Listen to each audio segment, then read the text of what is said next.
Don't mind my toy cars, aka patters. I always practice drawing cars so I can nail them from memories. That's the obsessive artist in me. All right, aka patters. I don't know how long we're going to be right now, but cheers. Get yourself some nice iced coffee. That's actually an iced Americano with some cream. Issue 19. I want to, just like, and let's get this popped up a little. Right there, guys. We have a stack here because I want to illustrate the path of how we got here. How did we get here? And what comes after.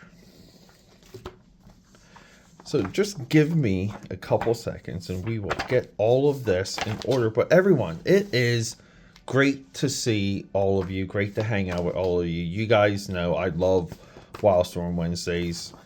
I do my very best, to talk about this stuff, to find out what's really happening. The monthly book, we're picking up at issue 10 here.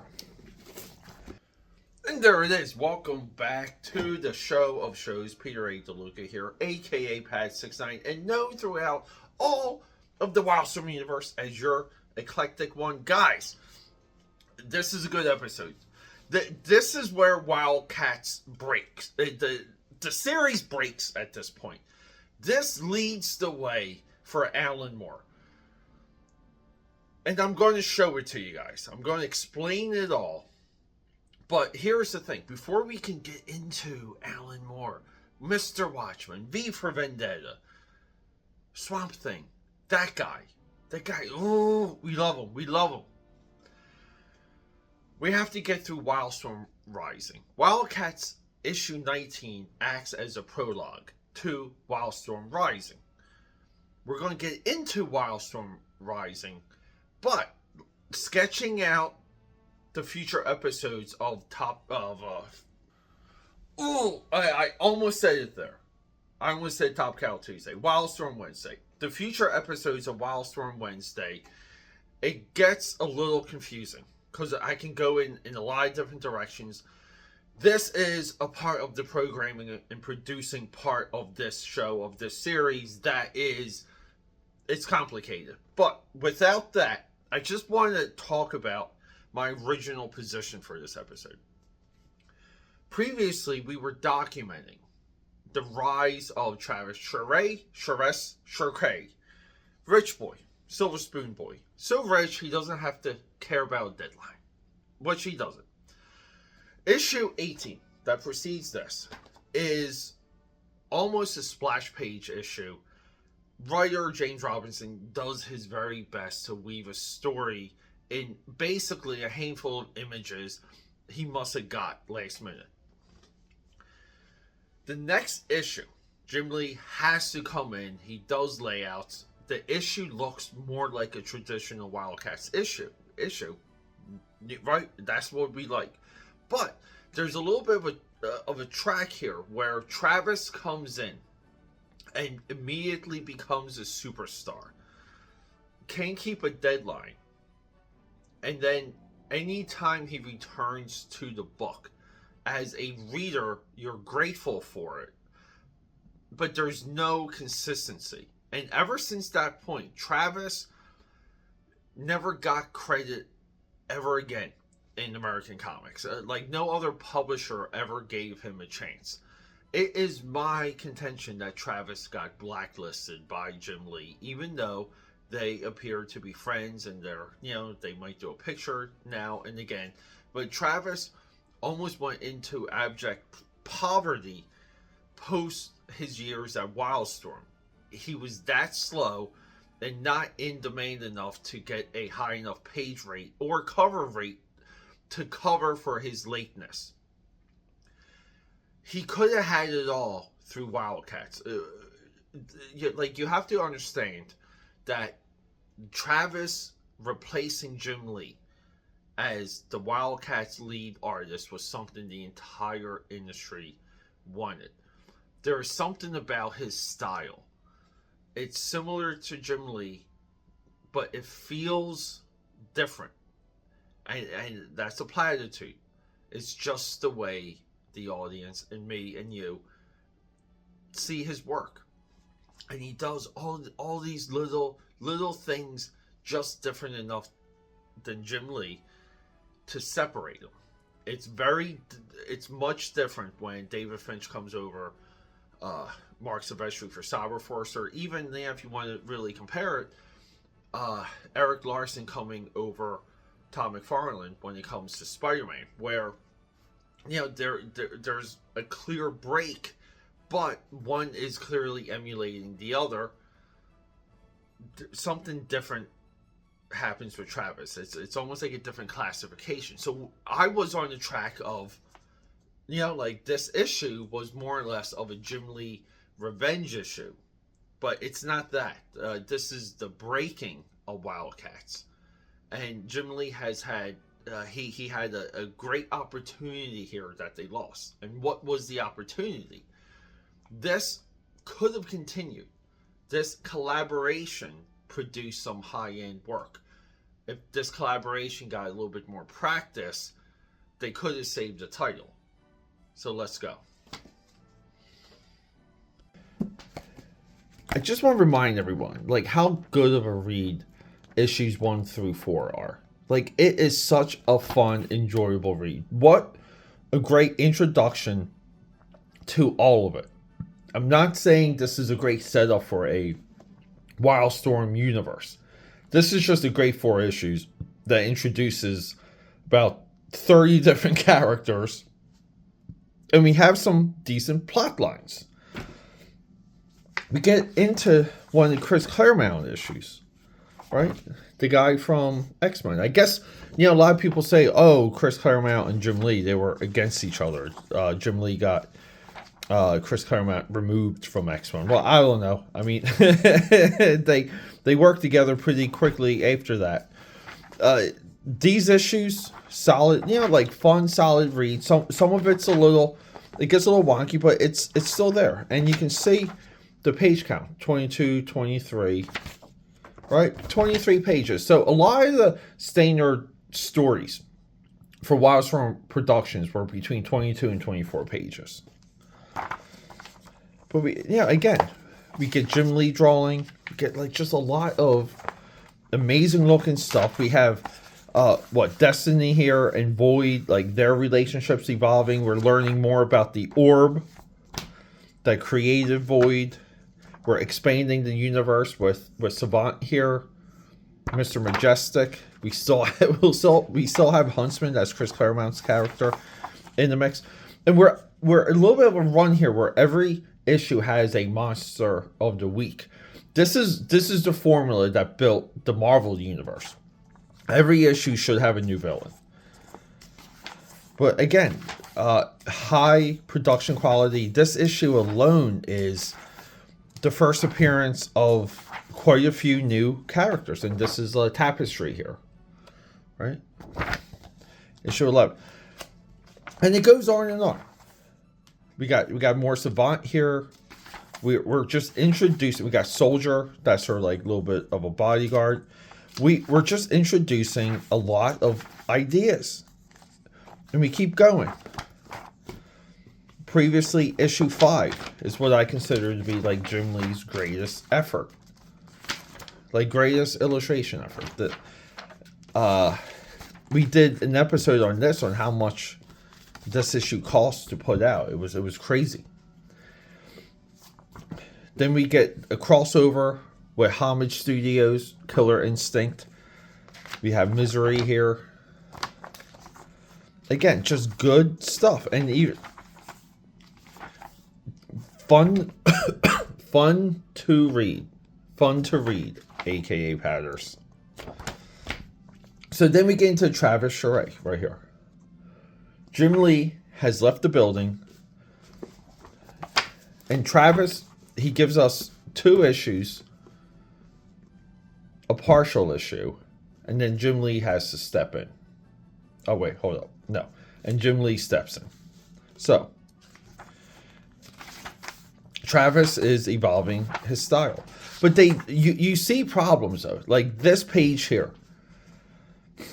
Right. I mean, it's a quick splash page. I mean, part of the splash page is a silhouette. But then they cut up the splash page and they get some paneling out of it. So that's already like -1 page. But this version of Wildcats, the Travis version of Wildcats, people accepted this. People were really, really excited for this. And we're continuing like some of these plot threads. Like the Black Razors are reformed. They have a new commander.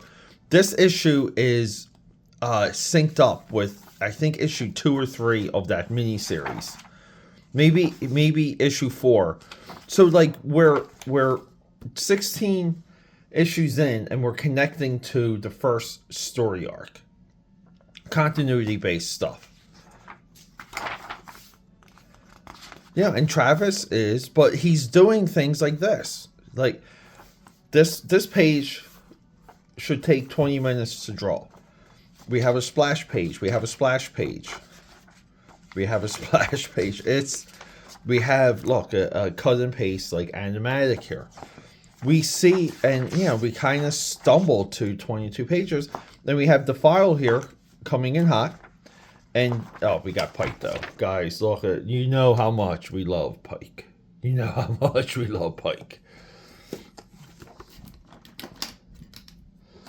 So let's get into 1819 and Wildstorm Rising, issue 1.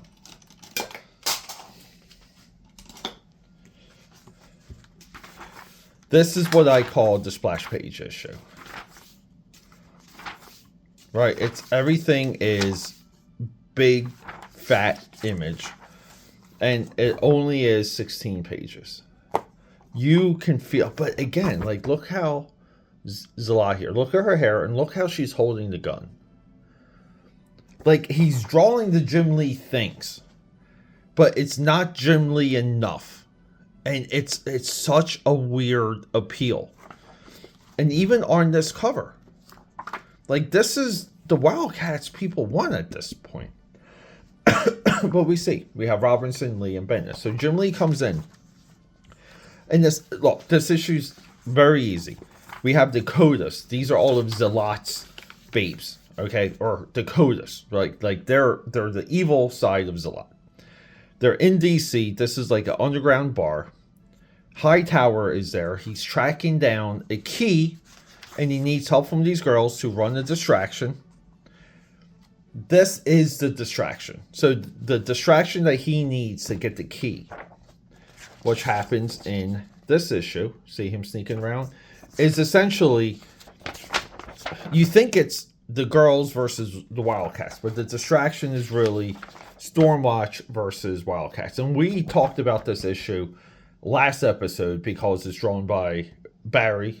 See, I corrected the the title here, the credits here for the cover. Barry Windsor Smith. But we get this combination of Jim Lee and Joe Bennett. And I thought the original commentary for this was, this should have been Travis. Travis failed Jim Lee. We can clearly see why Jim Lee would not give anything big to Travis ever again. And he really did it. But we get these poses. We get all of these. We get decent Jim Lee layouts. Like even here. Classic Jim Lee storytelling. A little bit of an animatic, but not really. Because it's all drawn. I mean, look at that Spartan face. And look this girl's going to get her head chopped off in the next couple panels. But we get stuff like this. This makes the argument that as busy as Jim Lee was, I mean, look at this pose here by Warblade. Look, Grifter right here, blasting away. Look, he's just like shredding. Look, arm gets chopped off. You guys, let's see what the beheading is right here. See, is it like just this girl jumps. This hot babe here, hot babe. and then boom, decapitated. So we get all of these moments. This is one big fight scene. And we get this idea that, again, Void is, she's all over the place. She has her powers in control. She doesn't have her powers in control. Something happens and she spikes and she freaks out, which is what happened here. So here they say that the orb that created Void is from the future. That was new to me. I have to now try and dissect if that was ever brought up before. But you guys can see there's very nice Jim Lee paneling here. And yeah, some of the faces we can tell are hybrid faces of Bennett style and Jim Lee. But again, too, like Jim Lee's great with like rubble, like resurrection pages. I call them resurrection pages. Like here. See? Like where, you know, people are just coming out of like the worst case scenario. So 18, 19, and 20. One big splash page. And then we have the setup for Wildstorm Rising prologue. And where the hell did I just put that? Where did I just put that? I can't find it. Oh, it's right here. Duh. Chapter 1. So it's not the prologue, it's chapter 1. So we get, it flows right in, and right here. See, we gotta get the key. Hightower's the guy. This is his distraction. So it's great when things tie together and we get like a level of thought out continuity. The next issue is Wildstorm Rising. Might be chapter 2. But it's a Wildcats issue. And this derails the entire company. It derails this book. And it really does set the stage. Because, again, Jim Lee really doesn't come back in full capacity to pencil. He comes back in some of the landmark issues, like issue 25, issue 50. Like, he'll come back at those times. But other than those times, or other than like a new #1 reboot, the Grant Morrison, which might have been volume 5 at that point, he never really comes back to the book. And this is Jim Lee in the highest capacity that has returned. And we know it's a return because Travis couldn't keep a deadline. It's interesting, AKAPADers. But look no further than the death of Wildcats as Wildcats issue 19.